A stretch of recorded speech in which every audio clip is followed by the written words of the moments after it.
Reactive training systems. Hey everyone, so what I've got for you here today is kind of part two in what seems to be becoming our series on nerds and strength sports. Um, but it's a really, really interesting conversation between myself, Jacob Tsypkin, and now we've added a third to the mix, Max Aita of Juggernaut Training Systems. We have a really interesting conversation covering coaching, kind of what we can know as coaches, what are the limits of what we can know as coaches, how do we be better coaches, and just kind of there's training theory in here and it's all mixed in. And I hope that you find this type of conversation really interesting, engaging, and ultimately useful, because certainly useful for me. It's productive on my end, so I hope you enjoy it as well. That's all. I don't want to belabor a long intro here, so I'll bring you right to it. Yeah, well, kind of there's another aspect to this translation thing, and I remember back in the day when I went to my very first junior world championship in like 2005. This was back in the equip days, and so I'm there watching, and there was this junior, I guess he would have been like a 110 kilo lifter, and he was a German guy, had a phenomenal bench press, just like he was benching in like the old style shirts, and just killing everybody on the bench. And I went up to him afterwards, and I was like, "Hey man, you have an awesome bench press. Tell me something about your bench training." And he's German. He spoke very little English, and he goes, "Feel good, go heavy. Not feel good, not go heavy." And I thought that's just enough to get me in a lot of trouble, And I think that you kind of have that same problem with lots of different translations, Yeah, very much. I think it's worse. I feel like a lot of that, like Bondarchuk and any of those, like the Isserin's not really in that category. Isserin's really good, but the translations are so difficult to get through sometimes that it just becomes it almost becomes like a battle of, are you really understanding what you're reading? And I imagine it's probably much harder for people that don't have any concept of what, if you were to hand a Bondarchuk translation to somebody who never really understood training, they wouldn't get anything out of it, right? So I think he kind of puts himself in that category where it's like he might have a great thing he's selling or giving out, but it's almost unusable, right?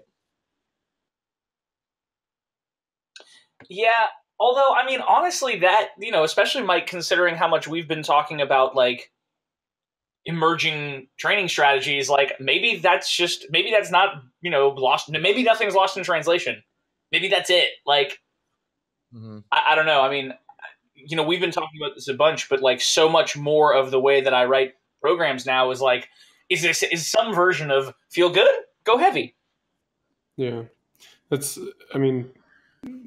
sounds a lot like a very similar direction to the direction I've been heading with my own training evolution. But I want to take us back to the hypertrophy thing for a minute, because I've been thinking about this, and I want to see what you guys say. If it's a dumb idea, let me know.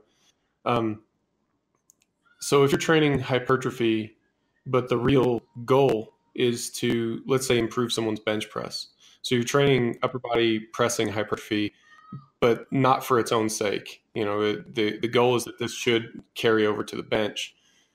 Do you see a problem with building a hypertrophy block, but having some sort of bench pressing benchmark?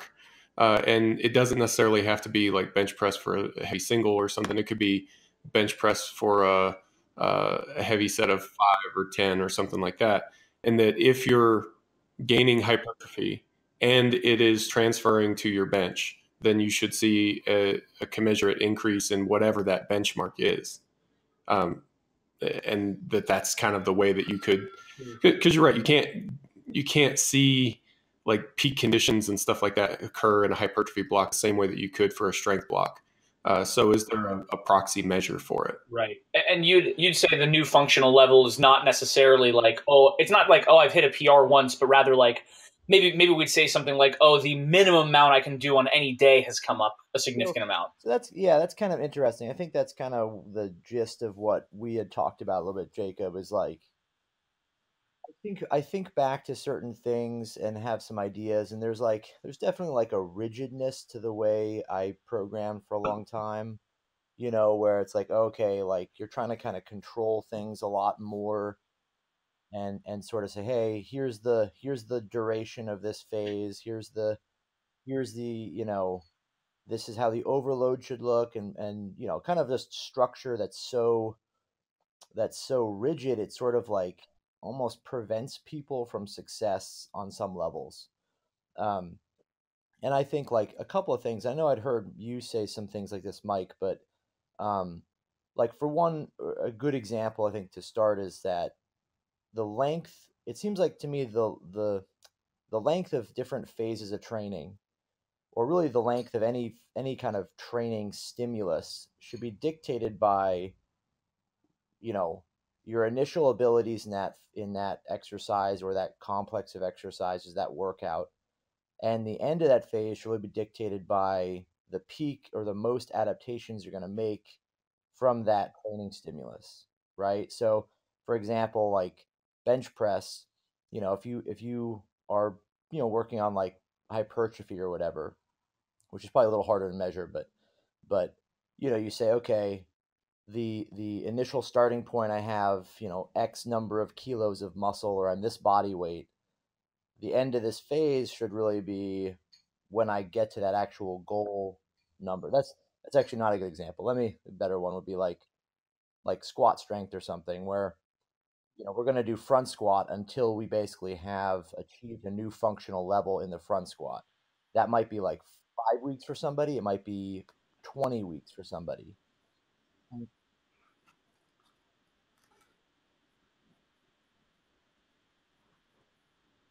Yeah, no, I had a. Out of 10. Sorry, go ahead. Well, I think it's going to be more related to what the actual complex of exercises you're doing is. So like if you're doing sets of 3 to 5 or something, or that's the range of training stimulus for the front squat, then and you're overloading intensity, then we would assume that the end result, the adaptations, are going to be something along the lines of increased force production and PRs in your 3 to 5 rep ranges. Excuse me. You right? Does that make sense? Where like, okay, I think Bondarchuk has some really neat ideas about. He kind of talks about like this athletes are going to adapt at a different rate, a different way, and a different number of training sessions to achieve that peak level. And I think that's kind of the thing that really struck me a lot, and has kind of been on my mind a lot the last few years. Really is Yeah. how does that apply to us, right? Yeah, I mean, that seems fine, right? It seems to me that, like, if you're doing hypertrophy or any kind of, like, very general training for the purpose of improving some sport-specific measure, you'd want to have some kind of test to that measure. I think if I recall correctly, Bondarchuk talks about that, right? He talks about, like, look, the competition preparatory phase begins when the athlete is in sporting form, and sporting form happens when the athlete is, establishing these new new benchmarks. And I think that does come back around to, Mike, we talked about this last week. Max, I don't know if I've ever talked with you about this, but like we have to remember that anytime we write a training program, it is all we're writing is a series of proxies for adaptation, right? Like we don't actually care about the athlete's quote unquote max set of 10 bench press. We care about the adaptations gleaned from improving that. But it doesn't make any sense to you are not writing a program if you tell the athlete, go to the gym and do something that's going to create hypertrophy in these muscle groups, right? That's not what programming is. But ultimately, like everything we're doing is I think all of it is creating proxies. So I don't see any issue with creating another proxy. It's just, that's how we write programs. Well, to I don't know, to relate to you, I guess, a bit more closely. When I first started front squatting seriously, like I am now, I was in like, I Right. guess, like the low to middle 300-pound range. And I was able to back squat, over 700. So that came up quickly with practice, but so there's a transfer between things, but not a perfect transfer in some instances, right? Yeah. I think maybe one of the issues that we all run into, and maybe this is just silly, but I think we Yeah. believe we know what we're doing when it comes to saying, hey, um, I'm going to do hypertrophy training, or I'm going to do strength training, or I'm going to peak, or whatever, any other number of variations we talk about in terms of what the stimulus we're looking for is. We have an idea that that's sort of what happens.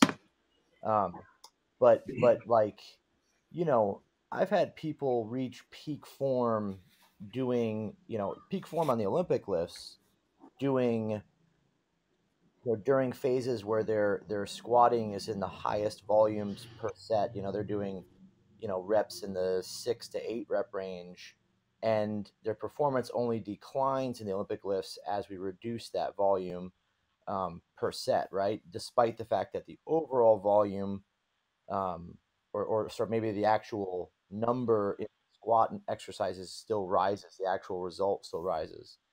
So, I wonder, like, yeah, how I wonder how much of the idea of like, oh well, we're training for hypertrophy so that it makes the bench press better because we know bigger muscles are going to produce, can produce more force, blah blah blah.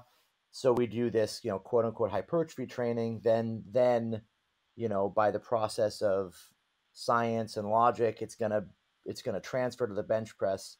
When the reality is, perhaps it's much more simple in that they're doing some volume of bench pressing or a specific enough exercise in the bench press to have transfer to bench pressing. It just so happens that we're doing sets of 8 and 10, and that's, some people, maybe that's much more beneficial, or they adapt to that differently. Some people may adapt to something like, twos and ones or whatever. I think a good example of that is myself. When I squatted only singles all the time, um, I did get more muscular, I did get bigger, but my results in other exercises went up too. I only front squatted for the first 6 years, and then when I back squatted, I was, proportionally strong. And so there's definitely transference to those things. So I kind of wonder how much of it is kind of like us as coaches sorting out these ideas and sort of believing that's what's going on, when maybe it's a much simpler process, in that if we just apply the same stimulus to somebody, or apply this one stimulus to somebody, there's going to be either positive adaptations toward the sport, or no adaptation, or negative adaptation. Yeah, right. There's something I want to bring up with that, but first, Max, could you do me a favor and relay to Mike what was your ratio front squat to deadlift the first time you tried to deadlift? I could front squat 500 pounds before I could deadlift 500 pounds. Yeah. I mean, I think I front squatted 500 when I could barely deadlift maybe 490 kilos, 420. We just never deadlifted. I mean, it came up quickly after that, but really there was almost zero. And I have a hideous conventional deadlift and a very, very nice front squat. So I think it was like, just everything uncomfortable about it. Just very odd. Yeah. Yeah, to what you were saying, Max, I don't know if you got a chance to look over that article I sent you, Mike. I shared with Max the Keeley article, or interview, I guess. Mm-hmm. And it is interesting too, because like, to your point, Max, about how like a lot of this are just sort of ideas we hold and we kind of take them as true and work from there.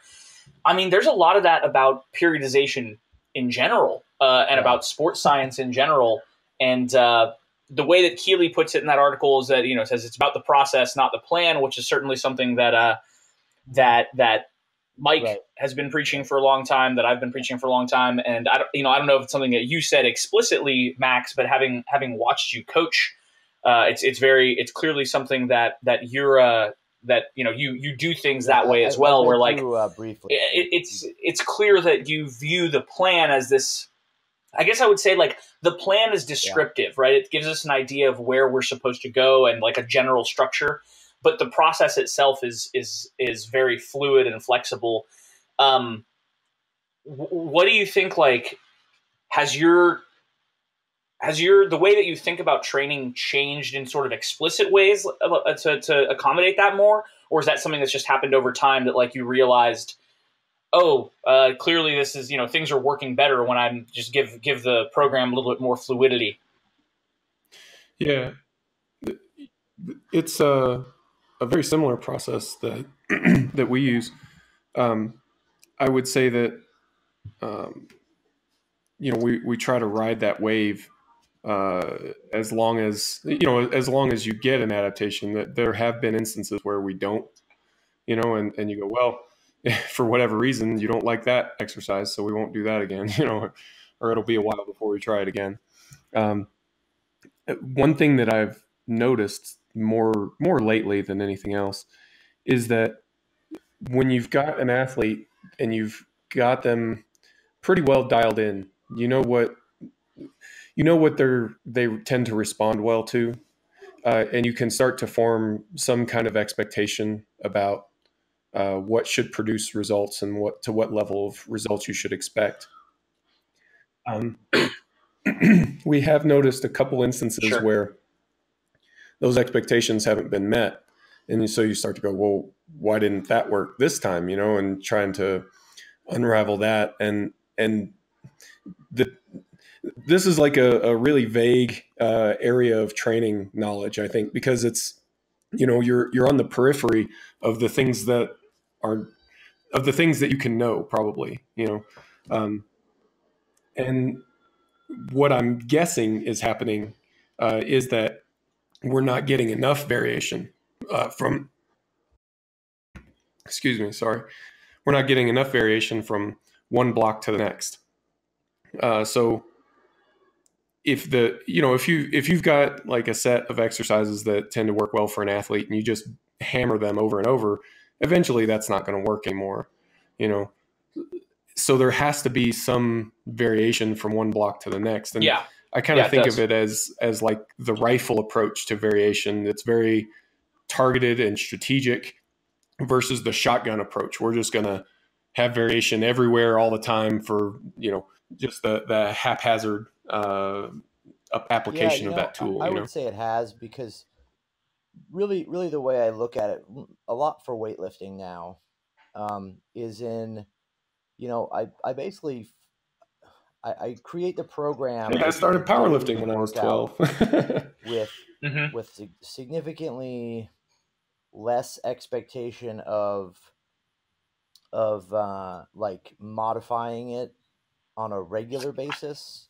So like we basically will have everything's kind of open-ended, right? So that like a lot like an RPE scale or something, but with weightlifting, you can't really do that. You can't say, hey, go up to this level of difficulty. But what we can do is say, hey, do X number of single repetitions in the snatch, try to get them, the average of them, a little bit higher than the last time, or it's open-ended so people can adjust it individually based on that feeling for the day. And that workout structure stays basically the same. And they just repeat that until they eventually get into, what we would call sport form. And then we have the end of the training block. And those training blocks are really, they used to be really rigid in the time frame and the prescription for what we were, this got to be this way, this way, this way. Now it's just like, okay, we've created our weekly structure. The kind of microcycle is set, and we're gonna use this again and again and again until we see a positive trend upward in your abilities. So instead of saying, oh yeah, we've got a 4-week, whatever general block, we have a general training now, And after so many workouts, you're probably going to get into a place where we're not doing general training. Does that make sense?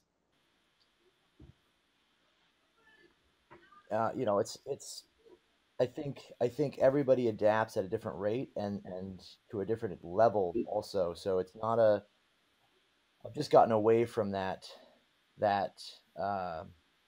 really rigid structure. You know, it's just much more of a guideline, right? This is what we want to do.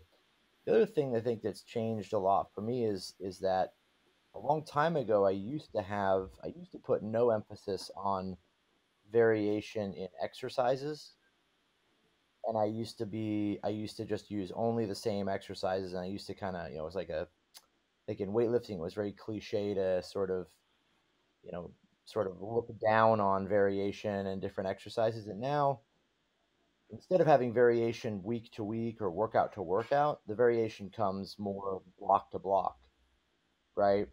We might pick the same exercises in one block of training, and we're not going to change that until we see positive progress on them, or we see some kind of, you know, new abilities, you know, PRs or whatever. Then we change them. And yeah, That's interesting because, so obviously you guys both started in strength sports. Like Max you started weightlifting when you were like 12, right? And Mike, you started. yeah, Yeah. So for me, I started with CrossFit, which is like it is that shotgun approach. It is. Um, Max, we've been using the terms, you know, bottom up versus top down programming. And CrossFit programming is like as bottom up as you can get. You would just show up and the coach would put a workout on the board. Back then, like even each different class at the same gym had different workouts, as whatever the coach felt like. So it's challenging to find this line between, like, you know, it's funny because I started there and then I spent several years thinking much more rigidly and thinking in terms of like, well, we got to have this long-term plan and, you know, everything's got to be periodized and phased out. And I've kind of moved back the other direction more. But it's tough to find that line of like, look, we obviously need some kind of structure. We need a plan. We need an idea of where we're going. Maybe a better way to put that is we need an idea of the adaptations that we want to elicit, and then we need to act on that idea in some like thoughtful, measured way. But it's tough to find that balance. And I do think in actuality, I think there's, you know, you listen to guys who are like top CrossFit athletes, and a lot of them, what they say is, I make up my program day by day. I have a general idea that I want to squat once a week. I want to clean once a week. I want to snatch twice a week, whatever. I'll come in, I'll warm up, I'll see what hurts, and then I'll do things that don't hurt. And I remember listening to that and thinking like, well, you have great genetics, you get away with it. I don't know that that's the case. I think that there's a lot to be said for like, yeah, why would I squat on this day when my legs are trashed? Why would I do this? Why wouldn't I wait till tomorrow when I can do something else? CrossFitters, in a sense, have a bit of a luxury there because the sport is so wide that like you can just say, oh yeah, I'm not going to squat today. There's 10 other things I can do that I actually need to do. Whereas like if you're powerlifting, there's 3 things you got to be good at. If you're training, you got to be training in a way that directly impacts those things pretty much. But I do, you know, kind of looking back on things more like, I think there's a ton of value to just having a system where like, okay, I know that each week I want to accomplish each of the following things. How that actually shakes out, I'm not sure. Now, the challenge here is like as a coach from you know, for an athlete who's writing their own program, that's fine. But kind of what I'm struggling with and what I'm trying to evolve is a way for me as a coach who's managing multiple athletes and for whom it's difficult to adjust their program on a day-to-day basis all the time. How do I incorporate that sort of flexibility into the process of managing their training? Well, Jacob, to kind of take us back to your question from earlier, I think it's really a question of kind of where do you draw the line, because you know we kind of intuitively would say that either extreme is wrong. Like, you know, you don't want to not squat because your pinky toe is kind of achy, kind of thing, right? You don't. A better way to put it is you don't want to overvalue your emotions of the moment. So there has to, but it's not that those things carry zero weight. So that's not right either. So it's somewhere in between. And I think that's kind of where you've got a coaching decision to make, and that's why, like, I see apps and stuff that are like HRV apps do this a lot, like it's taking your HRV and making an inference as to how much stress you're carrying at a given moment. And then it will give you a training recommendation, like, based on this, you should not train today, or you should reduce the volume or something like that. Like, well, let's hold, like, I totally get why they do that. And I think it's a usability thing for most people. You've got to say, okay, this is cool information, but what do I do with it? But that's also a coaching decision, and that should be made by a coach that understands the context. And, you really don't if you're just looking at a single variable like HRV or something. Yeah. I mean, there exists here this interesting question too of like, so obviously what you were doing was successful, but, and there's not really a clear way to answer this, but it's at least a question worth asking, which is, was your program successful because of, or in spite of, the fact that you like trained through every day, no matter how bad it felt, right? Like, if you had cut it back to like four sessions of maxing your squat a week instead of whatever it was, 8 or 10 or 12, like, would you have had the same results? And I don't know the answer to that, but it's an interesting question. Yeah, that's a challenge. I mean, that's a totally different realm than I'd be used to. One thought that, I'd have to be, I guess, would be concerning is like it seems really easy if you have too much control over what the training can be day to day. It's really easy to fall into a place where, you might shy away from things or miss certain things simply because of how you feel versus, like, okay, you got to execute X number of squat sessions, this training block, and you sort of miss some of that because you're modifying things a lot based on how you feel, not based on what needs to happen. It's different. It's just challenging. I wouldn't know exactly, one thing that I mean, the we all know the John Bros, how you feel thing, right? And I lived that for, over a decade. So I always go back to it. I never coach anyone like that. I just think it really is kind of silly. But there were some things that always kind of resonate with me, is that, like, for the better part of 13 years, 10 years really, I maxed out my squat every single session. I mean, to the point of missing lifts, to the absolute limit. And and I still got better, just at an extraordinarily slow rate.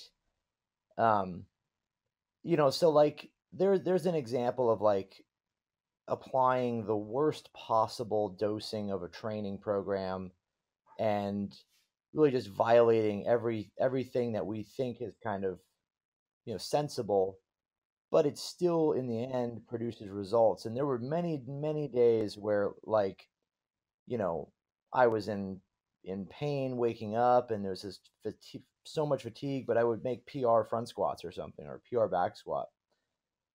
So I kind of question the idea of regulating training too much based on feel, because I don't think fatigue is a good indicator of your abilities, or at least not the self-assessment of fatigue, if that makes sense. Obviously, we know that if you're more fatigued, you're not going to perform as well. But I guess I'd be interested to see if there's any kind of you know correlation between how someone feels versus what someone can do. Or It's very similar to what I do, and I think we kind of maybe alluded to this earlier. Maybe I'm remembering a different conversation, but just to kind of start with a given microcycle, and usually that's a week, but it doesn't have to be.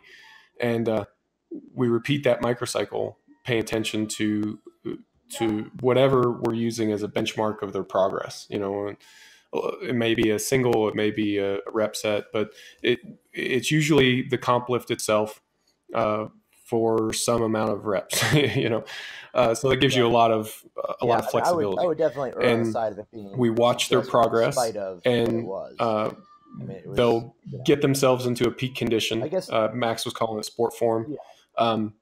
And whenever that happens, that's when you change the stimulus in some way. Well, we go into what we call the pivot block. Yeah. It's kind of like a deload, but a little different. But then the next development cycle is a different stimulus, and the timing is reasonably stable, So like I know for myself, it usually is about 6 microcycles until I'm in a peak condition. It might be 7 or 8, but it's usually around 6. And it gets pretty predictable. Like I know that if I'm running 1 microcycle a week, it's going to be about 6. If I'm running 2 microcycles a week, it'll be about 8.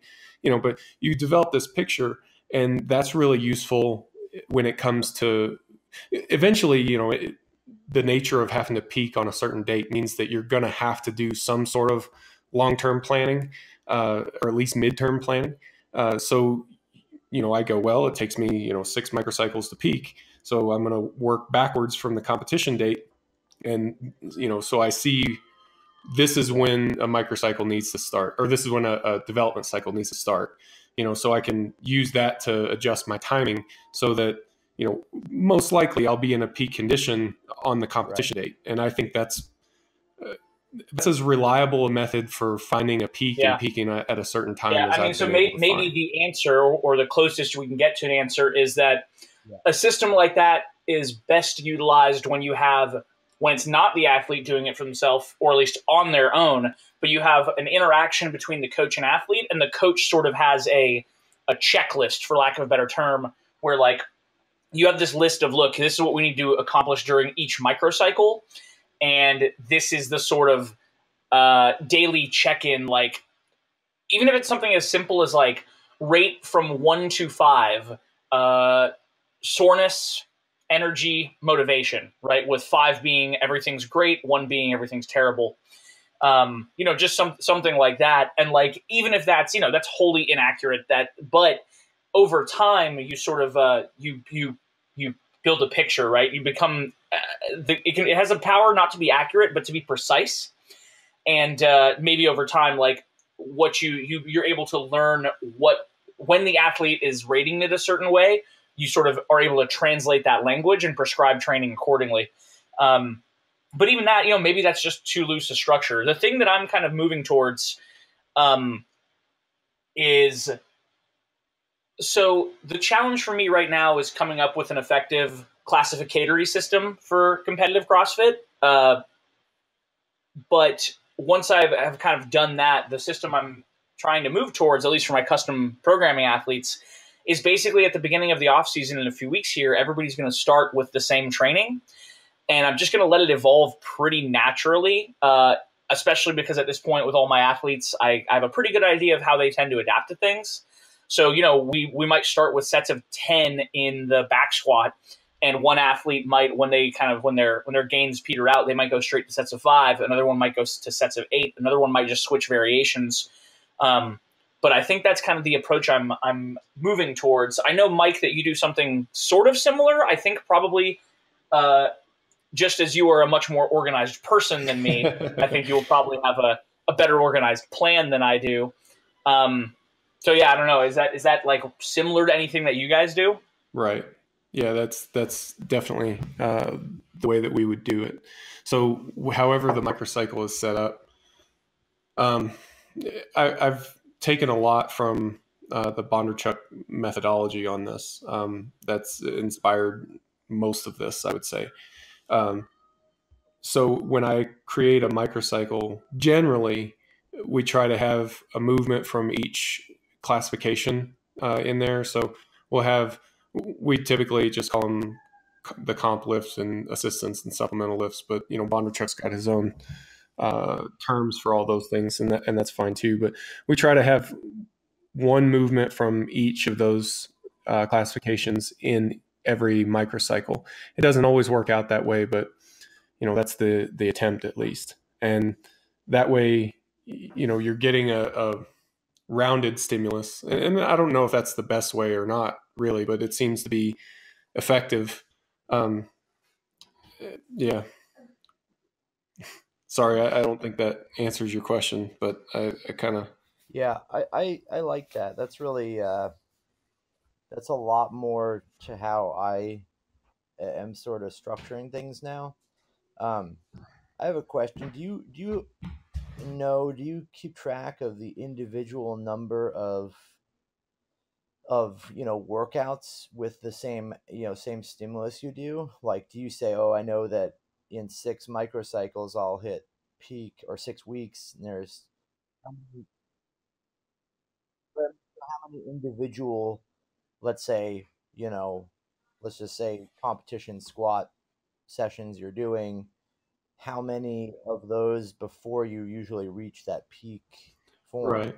Well, I would, the way that I'm conceptualizing that right now, my son's gonna start chatting it up here in a minute, but that's fine. He's homesick today. He's homesick.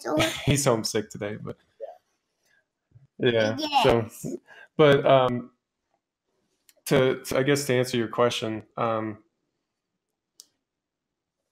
the way I would think of his system is that having one workout that repeats is kind of like having having a microcycle that's one workout long, and then you're counting the number of microcycles, and it's very similar to how I've done it. It's just that, like, Derek Evely, who taught me a lot of this stuff, talks like that's kind of the foundation, is to have this one workout that repeats.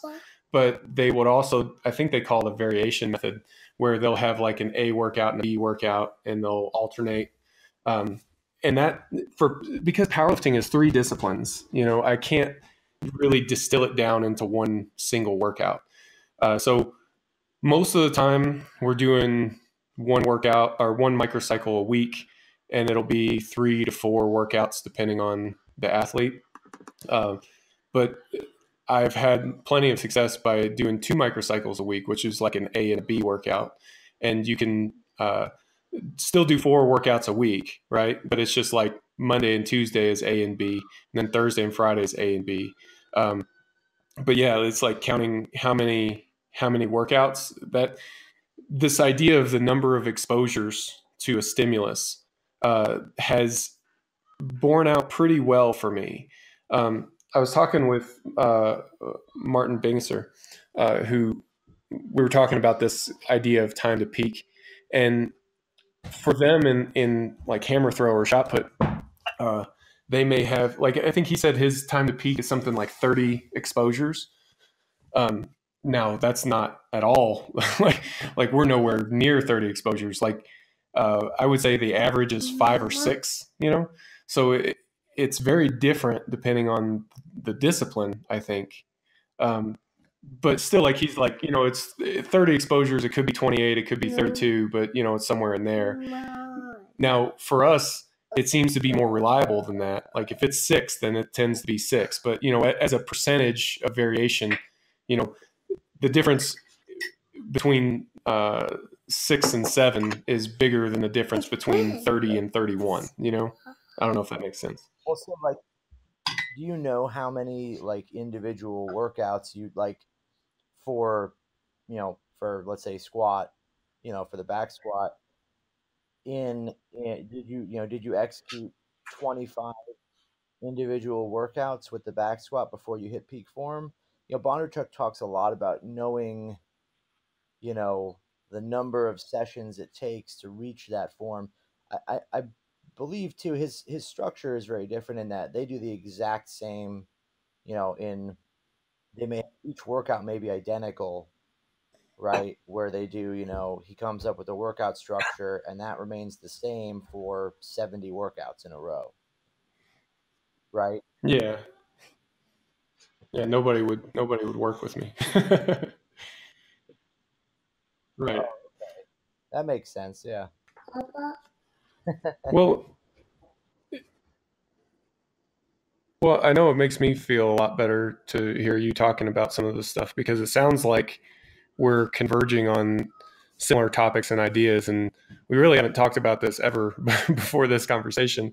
And Jacob can tell you, like, I go through these periods sometimes where I'm asking him, like, am I crazy? Like, am I missing something obvious here? Because this seems so logical. And in practice, it's been super effective, just way more effective than I thought it would be, and I'm looking around going, like, how is this possible? So it makes me feel a lot better to think that other people are kind of converging in the same direction, That concept of number of exposures to a stimulus, to finding that and using that as your metric for determining the training length and so on and so forth for peak form is I think the biggest kind of concept change for me, at least, than how I used to program.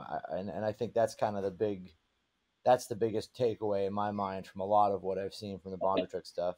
It's interesting your take on how those exposures are, and you have kind of created what sounds like microcycles that are much more conducive to powerlifting, because it would be ridiculous to do squat, bench, deadlift in a workout every single time you train. I mean, that'd be insane. And yeah, yeah,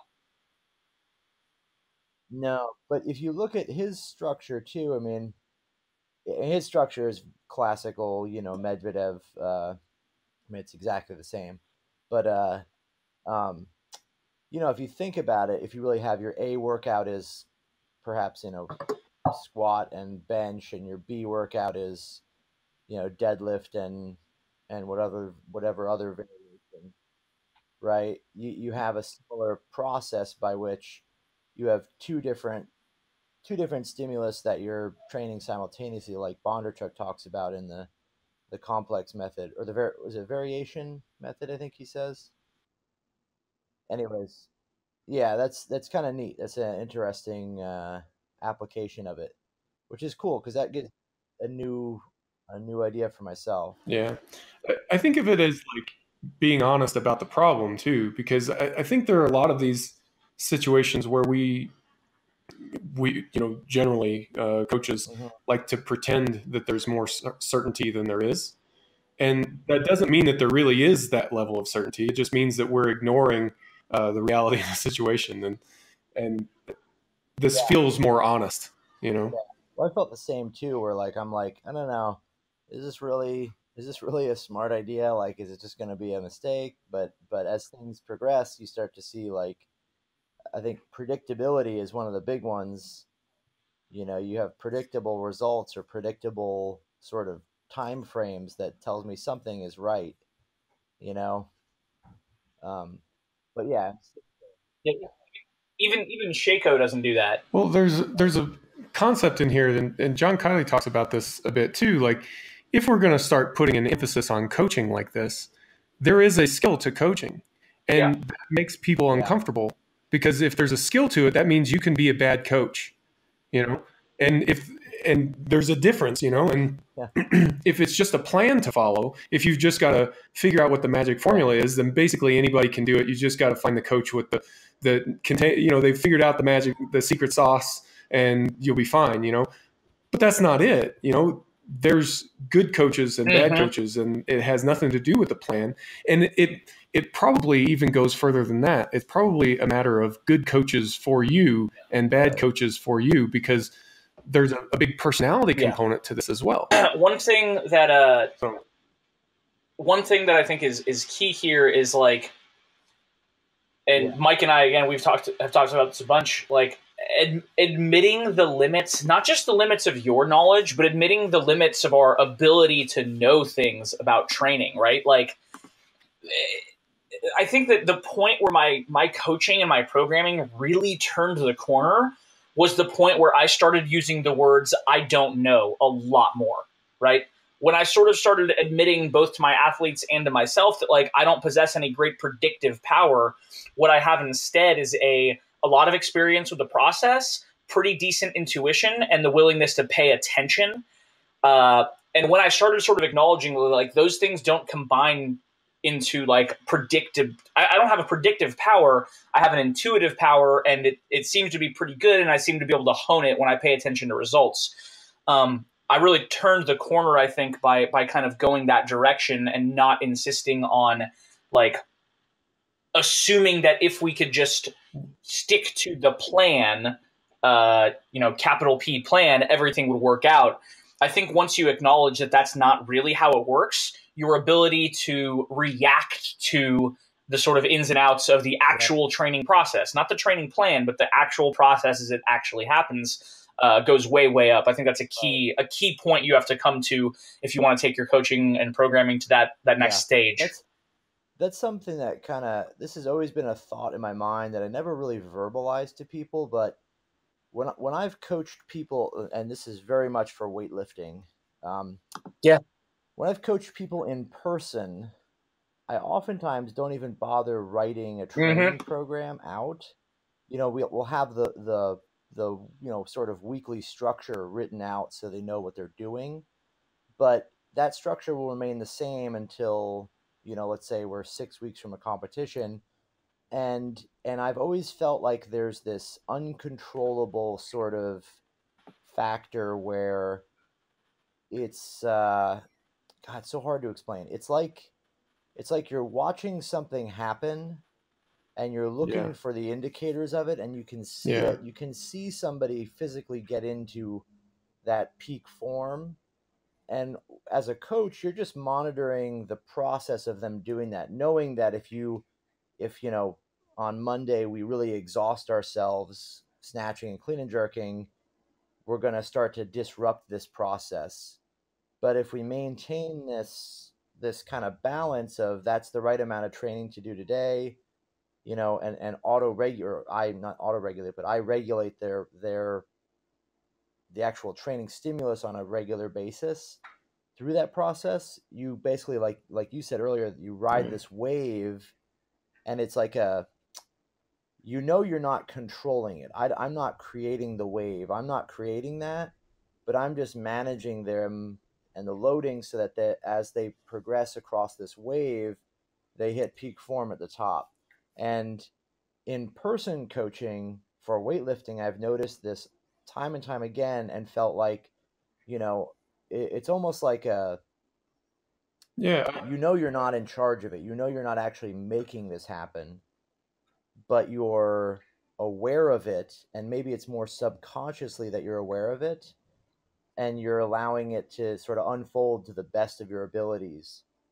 Versus coaching online or coaching with just a program, you never get into that place. You never have that skill of coaching if you just wrote a program and handed it to somebody, because there's no way to know exactly, in 16 sessions what they're going to feel like, or what's going to happen, or what they need to change.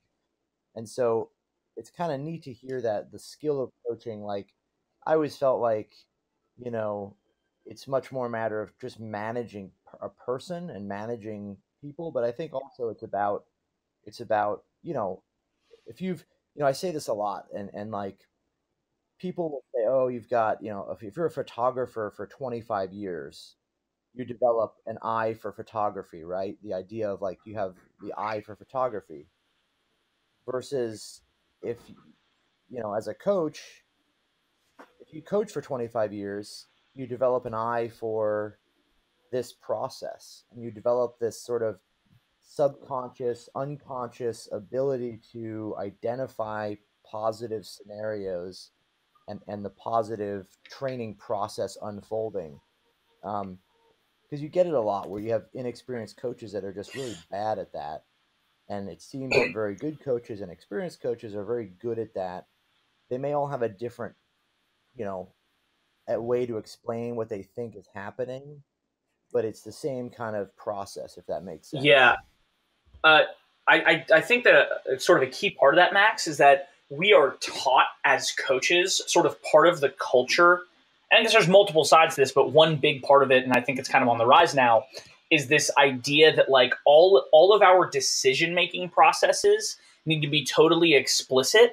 And I just don't think that's true. What I mean by that is that like if I've been coaching for 10 years, Mike put it really well once. He just said, like, look, sometimes I can't explain to you why I chose sets of 6 instead of sets of 5.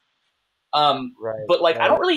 I don't really need to explain that. I think it actually is a genuine explanation to say, like, I've got a hunch, and my hunches are usually good. I think that's fine. Obviously, it's one thing if you are brand new and like, okay, I've been weightlifting for 4 years now, and I'm starting to coach some athletes. Like, in a case like that, it might make more sense to have kind of explicit protocols and know exactly, do things in a bit of a more rigid manner, right? Like, to be clear, I'm not sure I could have got to the point that I'm at now as a coach and programmer without going through that phase of like thinking of things really rigidly.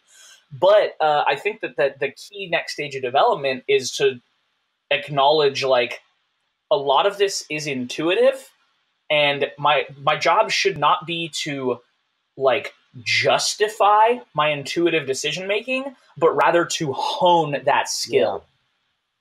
Well, I think too, probably the three of us are coming from a really different place too, because it'd be easy to get into coaching and be like, learned all of this the way we're talking about it now, and basically just be like a sort of shoot from the hip kind of coach and have no real foundation or interest in the science behind it. But the three of us are probably all coming from a background of we've learned to coach by coaching, and we understand the intuitive part, but we also have a big thirst for understanding the science behind it, right? So I like, I think that those two things go hand in hand to create a much better. Yeah, I think that's a fair point. That there's an interplay between those two things, and that it's not. I always find myself coming back to explicitly saying what I'm not saying. So we're not saying to the Joe Weider train by feel type of principle. Like, that's not what we're saying. It's not the coaching equivalent of that. It's just being aware of what you don't know. That's how I think of it. And to Max, to kind of go back to what you were saying about managing the athlete as they go through that process, I think that we said riding the wave, and I think that we can build on that metaphor. I think surfing is a pretty good analogy, because it's like you said, you didn't create this. You're observing it, and you're interacting with it. Right. And just kind of being comfortable with that process, being comfortable with the things that you don't know, and trying to think seriously about how could you figure it out? Like, if this was something that was important for you to know and be sure of, how could you figure that out? And for me, at least, one of the things that we've come back to on as helping us to figure that out, we have a process that we call block reviews. So we're doing this same training stimulus over and over. We're monitoring their progress until they get into a peak condition. And then once that peak is met, then we rotate and do something else. Well, once we've rotated, we do what we call a block review. And that just it tells us what the results were of the block, and then what the training was like during that block, basically. So the idea is that it makes it really easy for us to go back through them and see, these are the types of things. When we do these types of things, the athlete has a great response. When we do these other things, they don't have a good response. So say that you're training somebody for whatever competition, their biggest competition of the year. So you know that you need to peak them well for it. It's a very easy way to go back through their training log and produce training that is supported by the evidence, not in the sense of like peer review evidence, but in the sense of like actual training that they've done. Now, Jacob, this was a thing that I got excited about the other day when we were talking, is that this works up to a point, but there's a problem that's kind of baked into this, and that it's that the older these block, you have to get your athletes to fill out their damn training logs. Honestly, it's a bigger problem than you might think. No, I'm well aware. Believe me. But yeah, so it's if you have training that's actually doing something, then essentially you've got an organism that's slightly different for each subsequent block. So the older these block reviews get, the less reliable they get. So it's this juxtaposition between what I was saying earlier, between you need to have enough variation between these development cycles so that you're creating new stimuli. And then, you could find yourself in the situation where you're coming up to this major competition, and all these highly effective training means that you've cataloged, the block reviews are quite old, and it could be less reliable at that point. So as you build up your knowledge of an athlete's specific response, you've got to constantly go back and refresh that knowledge, maybe not constantly, that's maybe too strong a word, but regularly, you've got to refresh what you know, or what you think you know about this athlete. And I think that there's kind of a line to walk somewhere in there.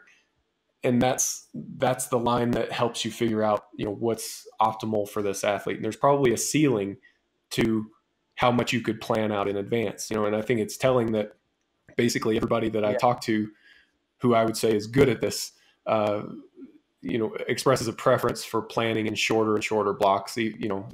Finding a lot of coaches that say, if I had it my way, I would just, I've got a general plan in mind, but I would manage it session to session. I think that's pretty important. Yeah. Let me ask you guys this, because this is something that I'm kind of working on and trying to utilize, but it's very, very difficult for CrossFit. So obviously, like, a really big part of what we do when we write programs, often implicitly, but sometimes explicitly, is classification. So you have like examples of this that are explicit, like Bondarchuk has the 4 different types of exercises, right? What is it? General preparatory, special developmental, and competition. And he even notes in the book, in Soviet Sport Methods, that this is a departure, or like an addition to the traditional. There's in the original model, there's only 3, and Bondarchuk uses 4. I think the important thing to note about classification of this matter, I mentioned this the other night to you, Mike, is that all this classification is arbitrary. What I mean by that is not that it's like meaningless. It's certainly not useless. It's really, really important, but rather that it's not like an accurate description, or rather one method of classification isn't necessarily more accurate than another. So as an example, Max, you can correct me if I'm wrong here. I think a lot of the old Soviet texts refer to the snatch as happening in 6 phases. Is that right? Yeah. So let's say there's 6 phases. I'm probably going to get them wrong, but let's say it's like breaking the bar off the floor, pulling the bar to the knee, pulling the bar to the hip, extending the hips and knees for the second pull, pulling under the bar, and standing up with the bar. So that's 6 phases. If I wanted to classify the snatch in 3 phases instead, let's say I said, okay, we're going to classify it as the pull from the floor to the hip, the extension of the hips and knees, and the pull under and the recovery. That's not any less accurate a description. It's just a question of like which one of these two is more useful. And what I'm getting at here is that I've been trying to come up with a good classificatory system for CrossFit, because I feel like what I want, if I want to apply this more bottoms up approach, I need to have a clear idea of like, well, these are the relevant classifications that we have, so that I can actually train for those classifications. So what I want to ask you guys is, like, obviously you guys are doing this to some extent. Do you classify things in that really like classical sort of special preparatory, et cetera manner? I mean, do you guys explicitly classify things? And if so, how? I suppose I do. So while you were talking, I was thinking about at this point, fairly limited work that I've done with strongman, which is probably more similar to the problems that you're facing than powerlifting is. And I still try to use the classic classifications. It's just that the classification for each movement is going to change depending on what our objective is. So if you're training a strongman for a competition with farmer's walk, then farmer's walk is now your competition exercise. Whereas if the loaded carry event is say a Husfeld stone, Now farmer's walk is maybe a special preparatory exercise, or a supplemental exercise, to put it in my vernacular. But so I've kind of changed the classifications depending on what it is that we're doing. That's not very helpful for you, I don't think, because you get a lot less notice than even a strongman does. Sure.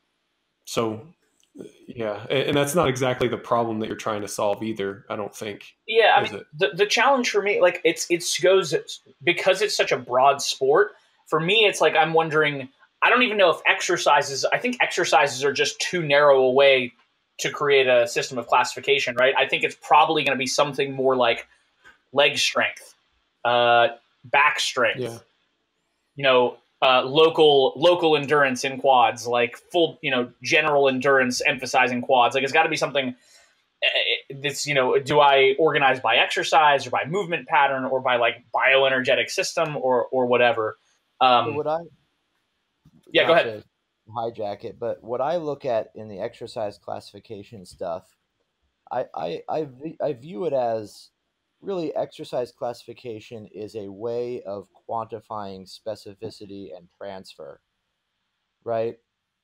Competition exercises clearly have the highest specificity and highest transfer, and the continuum changes as you go down the classification bracket.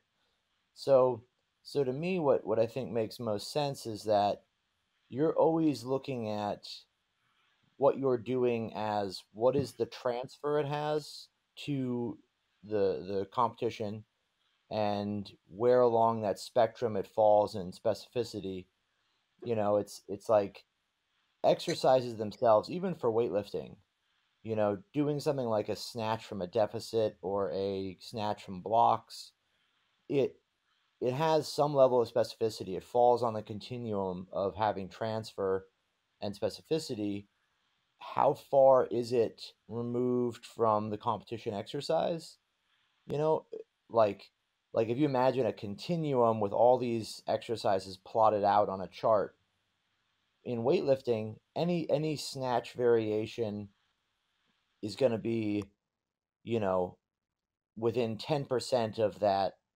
They're all going to be plotted out at the end of that chart towards competition exercise, despite kind of being maybe classified further down the line, in a traditional sense. So the actual perspective of this is that a lot of things for things like, powerlifting and weightlifting are going to be really close to the end of that spectrum. Obviously, things like pulls and squats and deadlifts and stuff are going to be further down that line. For something like CrossFit, it seems that because specificity is such a challenging thing to quantify, right? You don't really know. It might make more sense to have a sense of like, you know, the objective of your training blocks is geared around um, elimination of people's weaknesses for the most part, right? Developing certain things like, this guy's got like, Sean Sweeney's got, really bad muscular endurance in his quads. Also, just a really bad person. Right, and he's a bad person. So, it's like you're in that position where, specificity is going to be, or not specificity, the objective of the training block is more important than anything else, right? Yeah. Matching your stimulus to the objective is what matters. And that's really all specificity is, right? Snatching is not specific to throwing, but it is to weightlifting. And so it just dictates what those decisions are.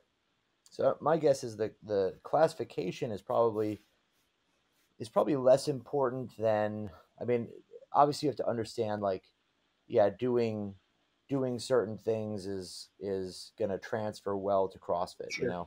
Having a large aerobic base transfers well, but you might be better suited focusing on those broad picture things like, breaking the sport down and saying, okay, a huge aerobic base, alactic power, blah blah blah blah. These things are the foundation. These things are where it goes. The ability to draw on any one of them and have a deep reservoir of ability there is what really dictates success in the sport. Yeah. Whereas like exercises, exercises and movements themselves are, in my mind, even for weightlifting and powerlifting, exercises and movements have a local effect. In weightlifting, doing a deficit snatch is, I mean, your body really is going to have I don't think variation in that regard is really going to have an impact on, on adaptations and whatnot, but it has a local effect of maybe augmenting the feel for technique or augmenting your ability to execute the technique properly. You know, um, exercises like, yeah, right, and I'm sure that, like, Yeah, yeah, doing like it causes a you to pay safety bar attention squat in a versus a different high way. bar squat versus a front squat, like, I don't think there's enough change in the stimulus, and this is just my personal thought, is I don't think there's enough change in the stimulus for it to be considered something that falls very far from the competitive exercise versus doing like a This is sorry to interrupt you, but this is almost exactly that issue that I was talking about Yeah. earlier about needing more variation from one thing to the next. Is that what I've found is like our tendency is to do that. We'll find somebody who has, say, a chest fall pattern in their squat, and we've identified a number of exercises that help to correct that. And it'll be basically that list, like safety bar squat and high bar squat and pin squat, and so we'll kind of work through that list, and that's kind of home base, and this is because that's the problem that needs to be solved. But they're all having basically an effect that's maybe too similar to the other stimuli. It's not different enough, exactly. you know. One thing that I've done So more recently, sorry to piggyback on that, is like, if people have technical faults, I try to avoid changing the actual exercise anymore, because I find that there's intensity associated with that. And so, if somebody, whatever, can't pull straight when they snatch or they jump forward, but it stops, if you reduce the intensity to a certain level and try to actually fix the technique through repetition and practice, because I think that if they achieve good technique with a certain intensity after a certain number of sessions, like we talked about, um, they will actually have a real positive adaptation to it, rather than finding almost like a workaround with the exercise and say, hey, do a block snatch now and you don't jump forward. It doesn't actually have, it's sort of almost like avoiding the actual problem of, they don't possess the adaptations that prevent them from, or they don't possess the adaptations that have solidified technique to be proper. They Doing a different exercise won't necessarily change that problem. I definitely see what you're saying, and I think that it should be addressed from that level as well, right? Like, you're going to do the competition exercise, so Right. do it correctly, and that's probably the best thing that you can do. My thought there is that, so taking this example of like a chest fall pattern in the squat, one of the things I really like doing with that is a pin squat, or a safety bar squat works as well, but something that rewards good movement and punishes bad movement. It's like, if you do it correctly, then it's easier. So do it correctly, and if you do it wrong, that's immediate feedback that you messed it up. And I actually do that a lot, now that I think about it. Like, when we always address technical faults through all those aspects, right? Um, Building weaknesses and finding exercises that reinforce good technique. Yeah, I think in weightlifting it's probably more prevalent for people to sort of avoid the technique by finding a solution that appears to work but doesn't. It's not as common. Well, I wonder if there are more options. And now I'm really out of my depth on this, but it seems like with the amplitudes of movement that you're talking about and just how dynamic weightlifting is, it seems like there are more options that could work or could seem like they're working in weightlifting. Does that sound roughly true? For sure, yeah. There's just so many more variations of it and so many ways to just changing tempo and execution changes the exercise quite a bit, right? Whereas in the squat, you know, it's not. I mean, going slower or faster doesn't really necessarily change the movement pattern itself, right? Yeah. Yeah. There's less of a, you don't have to compensate in other areas the same way that you would for Right, weightlifting. right. Yeah.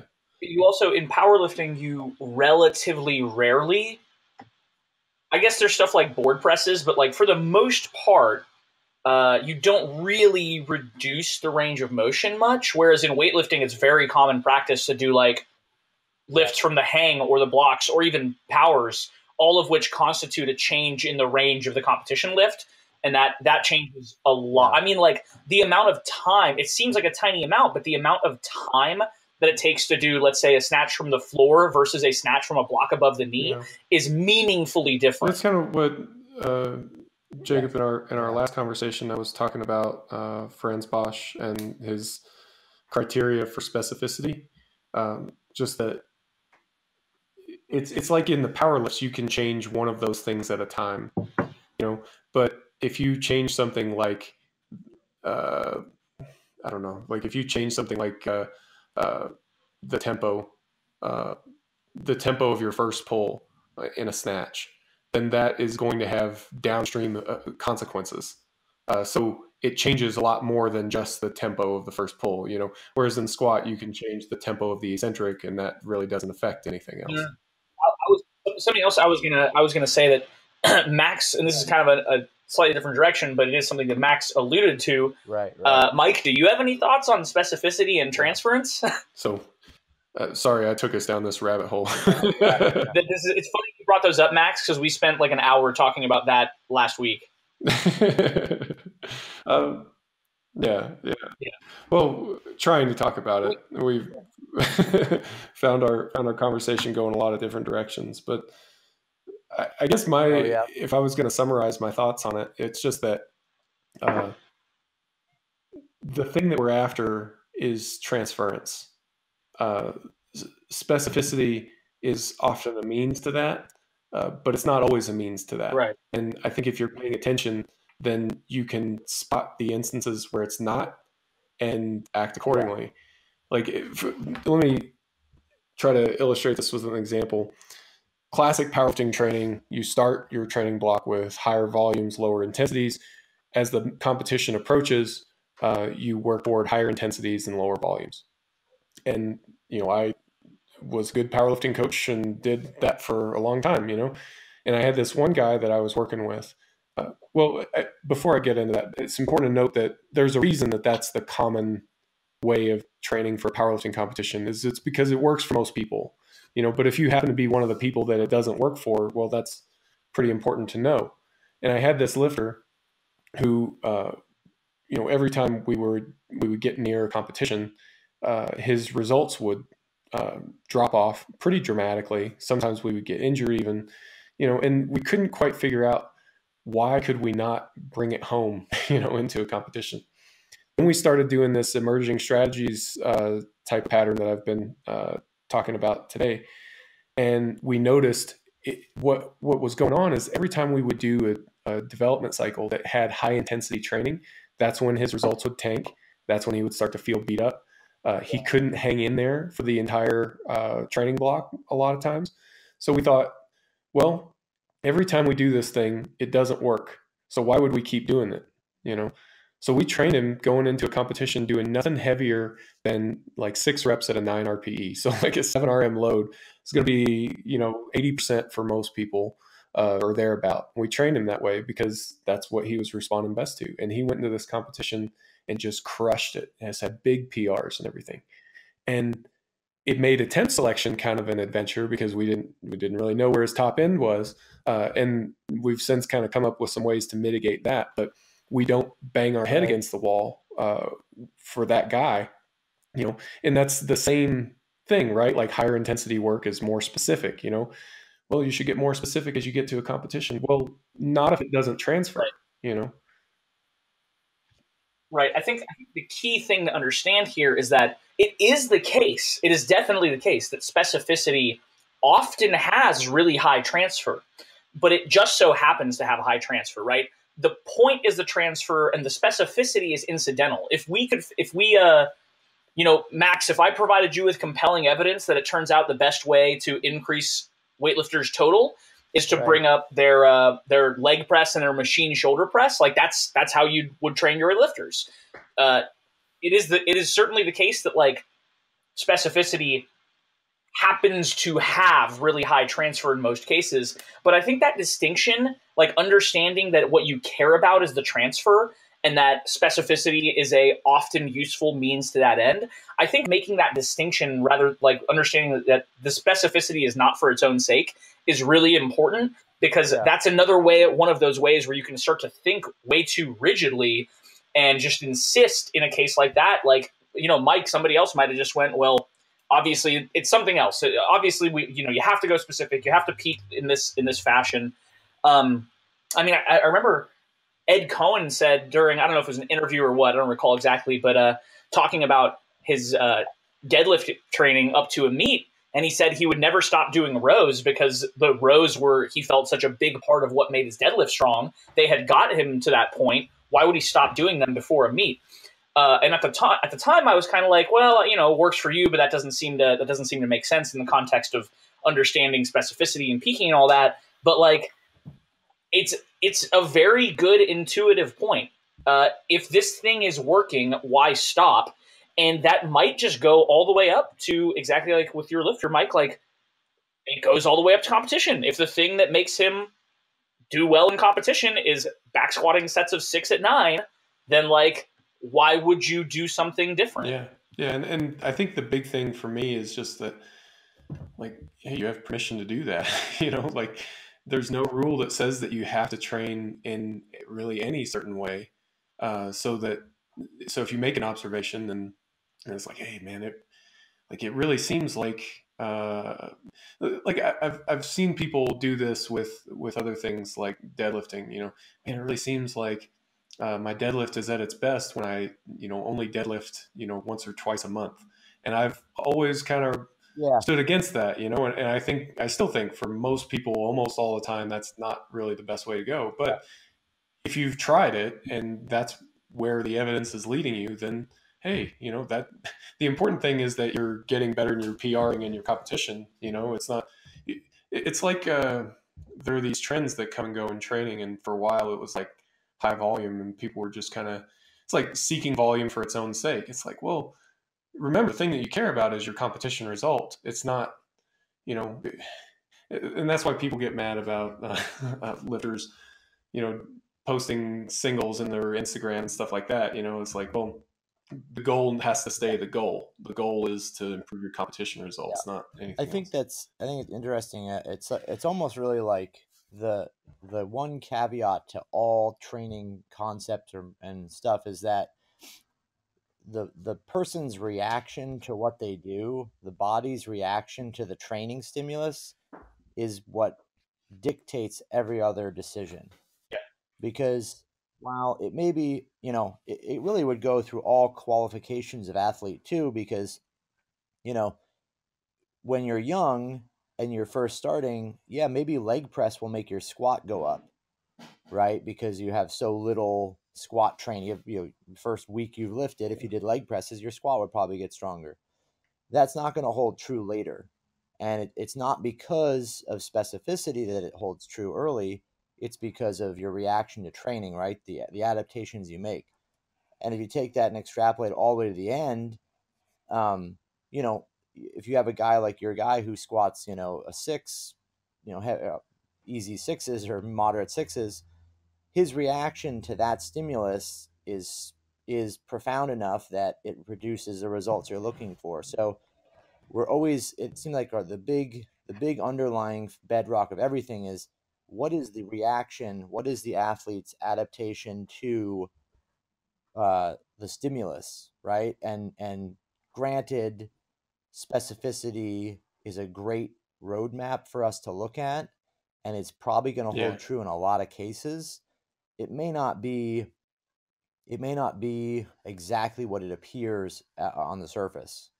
I feel like I had a lot of weightlifters that will achieve their best results in that mid-range where we're doing the most training, the heaviest training, and sort of these I don't want to say non-specific volumes but where you wouldn't expect the results to be best, and then those results basically disappear when we sort of traditionally use a traditional sort of taper and peak and sort of reduce these volumes and stuff.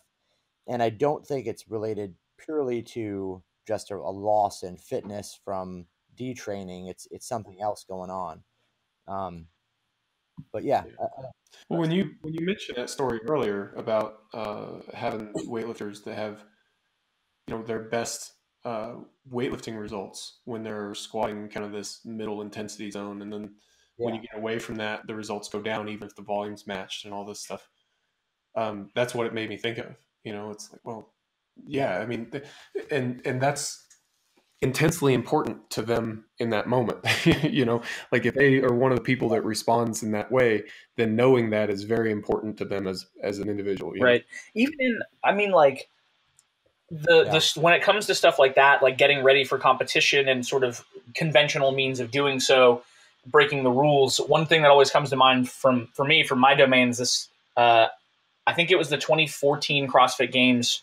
I get a text from a good friend of mine who he's there coaching an athlete, and he's walking through the. This is on Thursday, right? So the way that the competition has been historically, I think they've changed it recently, but it used to be there was some like usually one competition event on a Wednesday, something off-site, Thursday off, and then Friday, Saturday, Sunday competition. And he is in the gym, the like the gym they have set up at the athlete's hotel. He's in there with his athlete, and the athlete, is just loosening up. This is Thursday, so it's between competition days. And he's in there, and he texts me, and he goes, "I'm in the athlete hotel right now, and Rich Froning is doing a hard-ass rowing and burpees workout." This is, again, like the CrossFit Games is an immense amount of volume. They typically have 13 or 14 events over 4 days. Very, very taxing. A lot of it is outside in the heat. Like it's just physically brutal. And here's Rich Froning in what would be, I think this is 2014, so en route to winning his 4th consecutive title. It's his one day off from competition, and he's not in there like loosening up. He's like training. And that's, to me, it's not like suggestive, you know, it's not that that's the best approach or anything like that, but I don't think it's coincidental. And a lot of people do that. You know, when I was at the games in 2016 with Sean and being in that hotel gym, you would see athletes the day before or on like training hard. And I'm not saying that I think that means, oh, well, you should just train right through competitions, but rather that I don't think it's a coincidence that works for people. And I think it's worth paying attention to when a lot of high-level athletes are showing up and doing hard training. I mean, Max, you've seen the Chinese weightlifters in the weightlifting in the training halls at like Worlds and stuff. They're lifting heavy weights. Right. You know, you remind me of another story at the 2015 World Championship. This was Ray Williams was on his way to becoming like he was already like a prolific squatter. He hadn't quite done his 1,000 yet, I don't think. And anyway, but he was well known. He was the best squatter in the IPF, already set the world record and all this stuff. And we were there at the competition in Finland, and I got to hang out with him for a while. And we were kind of sitting in the bleachers watching. And you know, I said to him, like, "Hey, man, look, I've read and listened to all your interviews, and people always ask you about your training. You know, like, hey, how do you get such a big squat? And you always kind of dodge the question. You know, you never really answer this. Now we're here. Like, you can't go anywhere until you answer this question. You know, like I'm going to stop him or anything. But you know, so we talked about his training, and at the time it was something like he was squatting once a week.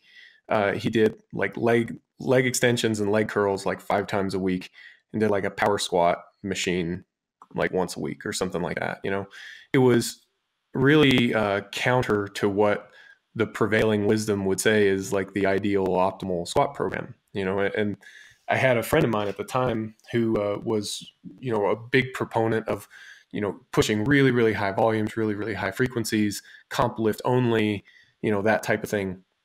And I went up to him and I said, "Hey, man, you know, I was just talking to Ray." And he says, you know, this is what he does. So how do we fit this into our worldview? Because frankly, I think it's a little bit arrogant if we say, oh, imagine how much better he could be if he just listened to me instead.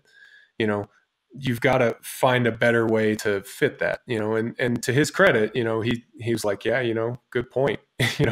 Maybe there's something to it that we're not like, we know this one thing works for most people most of the time in a short-term context, over 12 weeks or something like that. Maybe, it's conceivable that Ray's method could work better for him year over year over year.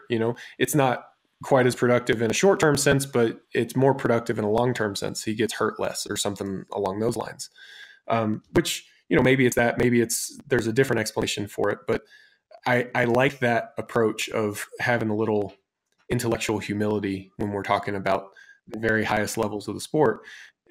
I worry that some of us are too quick to write off those people as being genetic anomalies or, whatever, and oh, there's nothing for me to learn here. That would... Yeah, that's always dangerous. I think too that like what this sort of train of thought points to from the perspective of coaching is that beyond fundamental, really basic levels of development, I strongly dislike the really common trend in coaching culture, which is essentially that the coach is the boss and the athlete is the employee, for lack of a better term, and the athlete's job is to do what the coach says. I think that is wholly wrong, counterproductive, and undervalues the athlete. Like, nobody knows the athlete like the athlete does. There is no possible way for the coach to know the athlete like the athlete does, right? The coach might understand certain things that the athlete doesn't, but the athlete necessarily has perspective and experience that the coach, by definition, cannot have. And I think that beyond those just fundamental stages of development, once you're working with athletes who are even like moderately experienced and thoughtful, you become a collaborator. I very much like with a lot of my athletes, I talk on the phone close to daily or at least once or twice a week and get a sense of how they're feeling. And like, I think it's just such a huge mistake to, if an athlete tells you, I think this exercise really works for me, to just brush it off and be like, well, maybe it happened to, but here's all the scientific reasons that this is a better way to do things, right? If I have an athlete tell me, listen, my squatting just feels much stronger when I train paused front squats consistently, what good reason do I have for disbelieving them? Yeah. Yeah, I think that's pretty. I would go with that as well. Like, I really like it. I really value it if an athlete comes to me and says, I can't explain this, but I just feel like doing some doubles. I just feel like I just have this attraction to doing whatever, unless I have a good reason not to, then I will find a time that we can work it in there that makes sense. It's got to be, of course, in the context of the bigger picture, but I think that there's something to that, and lots of times, whether it's just the fact that they believe in it or they're more motivated because it's something they want to do, I don't know. And really, it doesn't matter that much.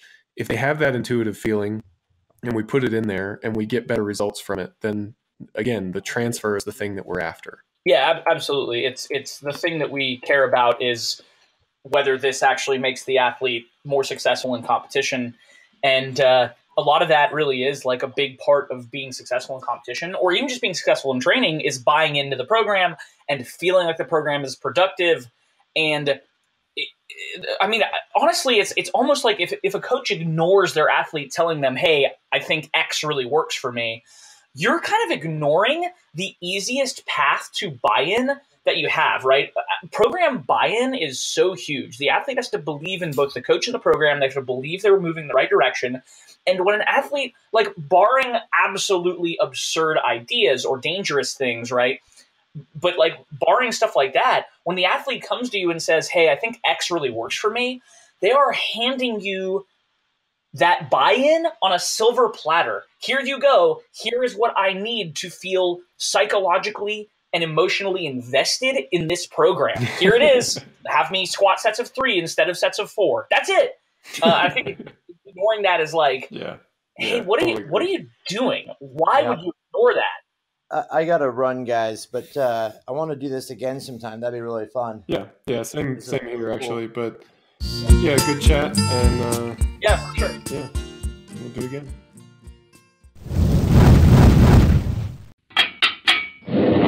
Reactive training systems.